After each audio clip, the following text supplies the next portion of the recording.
Olá, pessoal. Vamos para a nossa pílula de número 11. Vamos falar de acordo de não persecução penal, a nova modalidade de justiça negociada que foi inserida pela Lei 13.964. Tenho certeza que você vai querer saber tudo sobre esse assunto, tá pronto para cair em prova e pode esperar que eles vão fazer pegadinha, viu? Com suspensão condicional do processo, com transação penal. Então, eu vou esclarecer tudo para vocês aqui.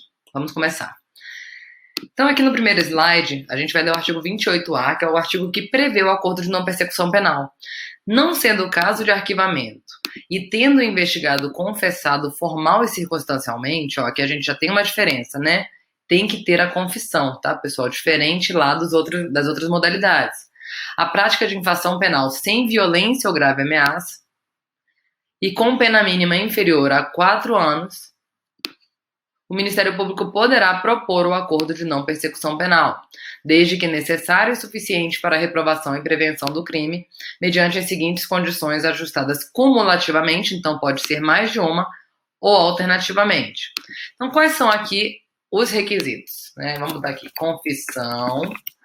Tem outro requisito também, que é sem violência ou grave ameaça, né? Outro requisito aqui, pena privativa de liberdade menor que 4 anos, né? Então, esses são os requisitos aqui do meu acordo de não persecução penal. Só que, gente, vocês perceberam aqui que é pena privativa mínima, né? Então, a gente está vendo dentro daquele range, dentro daquele patamar de pena, aquela pena menor. Então, por exemplo, um crime de furto tem 1 a 4 anos, né? Admitir a suspensão condicional do processo. Aqui a gente vai pegar penas que a pena mínima seja até 4 anos, desde que não tenham sido praticadas com violência ou grave ameaça.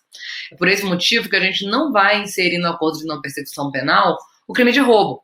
Embora a pena mínima do roubo simples seja 4 anos, esse crime é praticado com violência ou grave ameaça. Então a gente vai ter aí, por exemplo, porte de arma, inclusive de uso restrito, posse de arma de fogo, né? Todos esses crimes que estavam excluídos, aliás, a posse já era admitida a suspensão condicional do processo. Mas todos esses crimes que não admitiam essas outras modalidades, agora vão passar a admitir. Então, um número maior de crimes vai admitir essa modalidade. Atenção, tá, gente? A confissão ela é exigida e ela deve ficar registrada. E a doutrina ainda está debatendo se realmente vai poder usar essa confissão depois, eventualmente, num caso de uma denúncia, ou se essa confissão ela é mera condição para o prosseguimento do feito, né? Isso aí gera alguns problemas, tendo em vista que é uma confissão que é registrada, que passa por uma homologação judicial, teria um peso ainda maior do que aquela confissão realizada na delegacia de polícia, por exemplo, né? Então, bastante interessante esse novo dispositivo, ele vai trazer uma série de possibilidades maiores. Quais são as condições possíveis? Lembrando que esse rol aqui ele não é exaustivo, pode ser que hajam condições não previstas nesse rol. Reparar o dano ou restituir a coisa à vítima, exceto na impossibilidade de fazê-lo, isso é importante, porque tem-se pessoas em situação de miserabilidade que não têm condição de reparar o dano. E aí a gente estaria, então, filtrando o direito penal de uma forma elitista. Renunciar voluntariamente a bens e direitos indicados pelo Ministério Público como instrumentos, produto ou proveito do crime. Percebam aqui que há uma renúncia voluntária. Então, pode ser que efetivamente esses objetos não sejam produto de crime, mas se a pessoa quiser discutir, ela não vai poder fazer o acordo. 3. Prestar serviço à comunidade ou a entidades públicas por um período correspondente à pena mínima combinada ao delito, diminuída de 1 a 2/3. Então, aqui, o prazo pode ser ainda menor do que aquele lá da suspensão condicional do processo, em que a pessoa vai ficar vinculada. Em local a ser indicado pelo juízo da execução, a gente vai pegar, então, a pena mínima, vamos dizer que seja 4 anos, e a gente vai reduzir 1 a 2/3 nessa pena, e esse vai ser o prazo das condições. O juízo da execução é quem vai fiscalizar esse acordo. Pagar a prestação pecuniária a ser estipulada nos termos do artigo 45, cumprir por prazo determinado outra condição indicada pelo Ministério Público, aqui demonstra, então, que é um rol exemplificativo. Vedações do acordo de não persecução penal. O disposto no caput desse artigo não se aplica nas seguintes hipóteses. Se for cabível transação penal, então a transação penal ela é preferencial, o que torna essa modalidade de justiça negocial subsidiária, né? Porque se couber transação penal, a gente vai para a transação penal. Se o investigado for reincidente ou houver elementos probatórios que indiquem conduta criminal habitual, reiterada ou profissional, exceto se insignificantes as infrações pretéritas. Eu entendo que esse dispositivo é inconstitucional porque se o réu não é reincidente, propriamente dito, isso significa que as condenações anteriores ou não estão transitadas em julgados ou já foram atacadas pelo período depurador. Aqui no Distrito Federal, o Ministério Público tem considerado, inclusive, os atos infracionais para vedar o oferecimento do benefício. Então, eu entendo que é inconstitucional, mas ainda não houve declaração de inconstitucionalidade desse dispositivo. É interessante levar essa ideia para uma prova, eventualmente, numa segunda fase, ou para uma prova oral da Defensoria Pública. Ter o agente sido beneficiado nos 5 anos anteriores ao cometimento da infração por acordo de não persecução penal, transação penal ou suspensão condicional do processo. Não veda colaboração premiada, olha só, pessoal, tá? Só veda essas aqui. Então, como é expresso, se eu tiver sido beneficiado com colaboração premiada, eu posso ter, sim, acordo de não persecução penal. Percebam que essa previsão aqui dos 5 anos é muito semelhante àquela da transação penal, que também foi expressa. E por motivo de opção de política criminal, também não se aplica o acordo de não persecução penal aos crimes praticados em violência doméstica contra a mulher.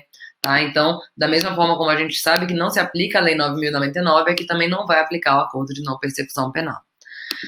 Procedimento. Primeiro, pessoal, a gente tem que saber quando é que a gente vai saber se o crime cabe. A forma de aferir a pena mínima é idêntica àquela da suspensão condicional do processo. Então, eu tenho que considerar a pena, as causas de aumento e as causas de diminuição de pena, as hipóteses de concurso de crimes para poder verificar se enquadra ou não. Tá? Então é igualzinho lá na suspensão condicional do processo. O acordo de não persecução penal será formalizado por escrito e firmado pelo membro do Ministério Público, pelo investigado e pelo seu defensor. Então a presença do defensor ela é obrigatória, tá? Não pode firmar sem defensor, público ou privado. Para a homologação do acordo de não persecução penal, será realizada audiência na qual o juiz deverá verificar a sua voluntariedade por meio da oitiva do investigado na presença do seu defensor e a sua legalidade. Então, ele não deve analisar o mérito do que o investigado está esclarecendo ali. Esse parágrafo 5º também é bastante problemático. Se o juiz considerar inadequadas, insuficientes ou abusivas as condições dispostas no acordo, devolverá os autos para o Ministério Público reformular a proposta do acordo. Isso, a meu ver, viola também o sistema acusatório, tendo em vista que o membro do judiciário está pleiteando mais penalidade, mais condições do que aquela que o titular da ação penal está efetivamente oferecendo. Mas esse dispositivo também está vigente. Homologado judicialmente o acordo de não persecução penal, o juiz devolverá os autos ao Ministério Público para que inicie sua execução perante o juízo da execução penal. Atenção, tá, pessoal? A suspensão condicional do processo e a transação penal são acompanhados pelo juízo natural da causa, tá?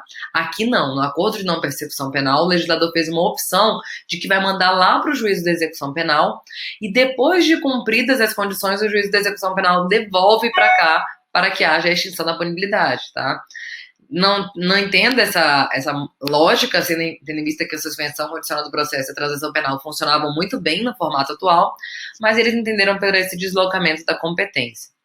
O juiz poderá recusar a homologação à proposta que não atender aos requisitos legais ou quando não for realizada a adequação que a gente viu agora há pouco no parágrafo 5º, quando o juiz entende que são inadequadas, insuficientes ou abusivas as condições.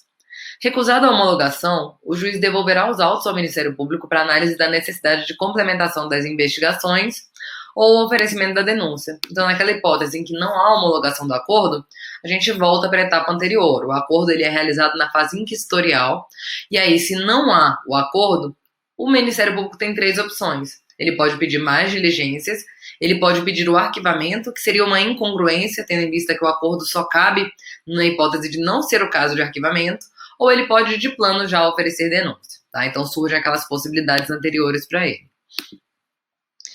Agora, se o acordo foi homologado e houve o descumprimento das condições, o Ministério Público deve comunicar ao juízo para fins de rescisão e aí ele pode novamente oferecer a denúncia, pedir novas diligências ou então promover o arquivamento do feito.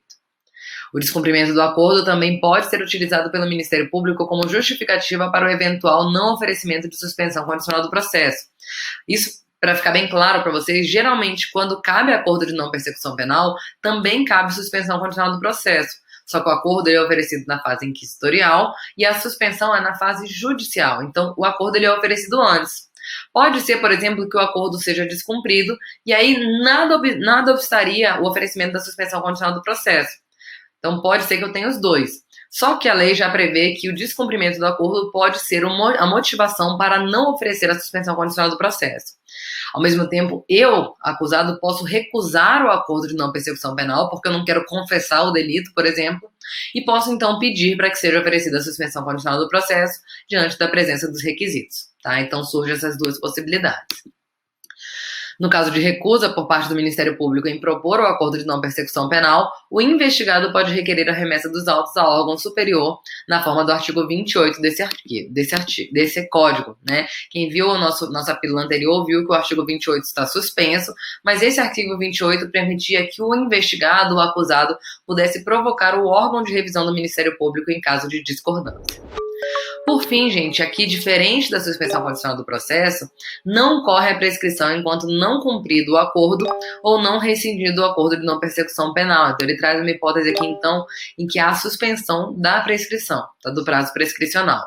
Lá na suspensão condicional do processo não há, aliás, há a suspensão por previsão expressa, mas na transação penal não há, tá? Então não se confundam. A transação penal não suspende nem interrompe o prazo prescricional por ausência expressa de previsão legal, tendo em vista que a prescrição ela afeta o direito de punir do Estado e não interpreta, então, interpretação por analogia. Tá bom, pessoal? Então, bons estudos e até a próxima pílula.